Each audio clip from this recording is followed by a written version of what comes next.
So you know how this works, non-spoiler. But I don't think it's too much of a spoiler that Ripley, we'll say Zendaya woman, not Zendaya does not show up. I'm being playful, but apparently the actress is from the Zendaya show Euphoria, I believe it is. So we have Storm.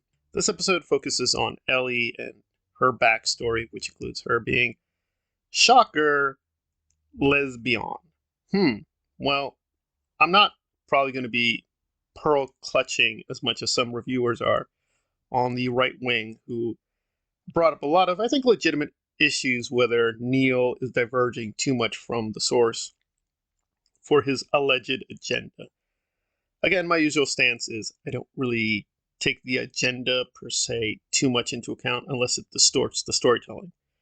I'm being told now it always distorts the storytelling. So apparently this is canonical, and they did hint at this. I actually thought, because I'm not a super expert in the games, they were going to do the thing with Ellie in episode 3, because they hinted at it in episode 2 if you were paying attention, because Joel asks her some background questions saying, what about this, what about that? They say, oh, you got a boyfriend?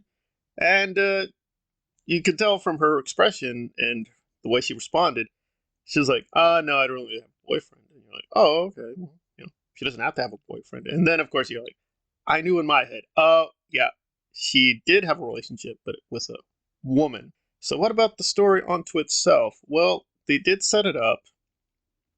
It was legitimately hinted at. However, I will probably be giving this a much more severe grade than I think others will, because the setup is still pretty stupid. I mean, Joel is not dumb.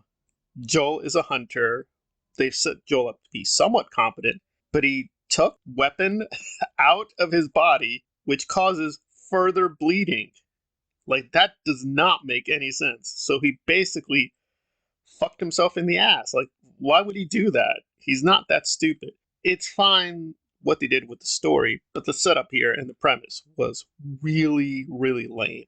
Like, Joel would not do that. Joel, they established in this show, would not be that crazy to be like, hey, let me just make my injury a lot worse. This is a bit of a corrupt episode. I would agree that the way they got here was a little illegitimate. However, the story unto itself was pretty fun, pretty interesting, and there were a lot of interesting callbacks as well as Easter eggs. So if you're into Denis Villeneuve, Dune, Blade Runner, there's a lot of neat symbolism.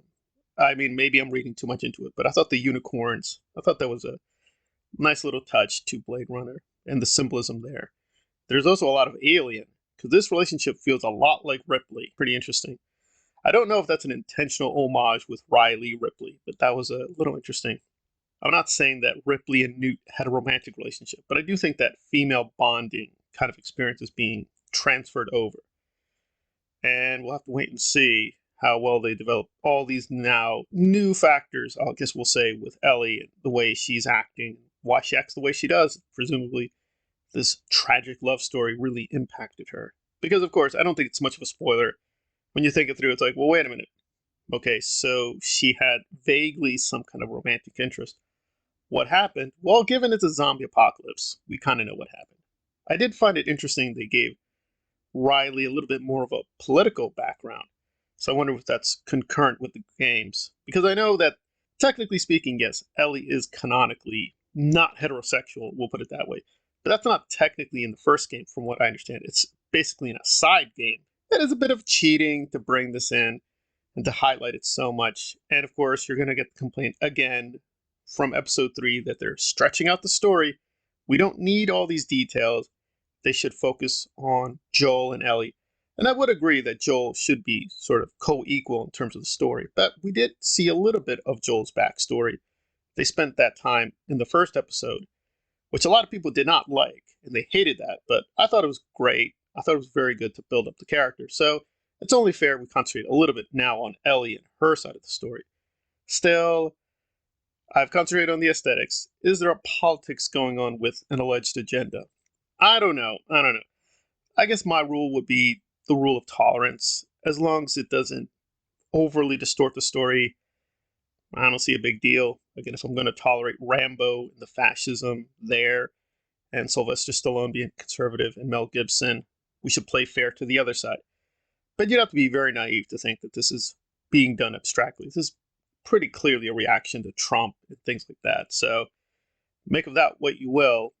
I thought the story onto itself was fine in terms of the main plot, but yes, the setup here was very poor, and I do like that Joel and Ellie and the bonding is going much further, but I think it could have been done in a much more sophisticated fashion. So I'm going to have to give a severe 7.75. It's still a really good episode, but I do feel that they are, sometimes not setting up these episodes properly. And I do think that is a bit of a failing. Is that a political failing? Well, we'll have to wait and see.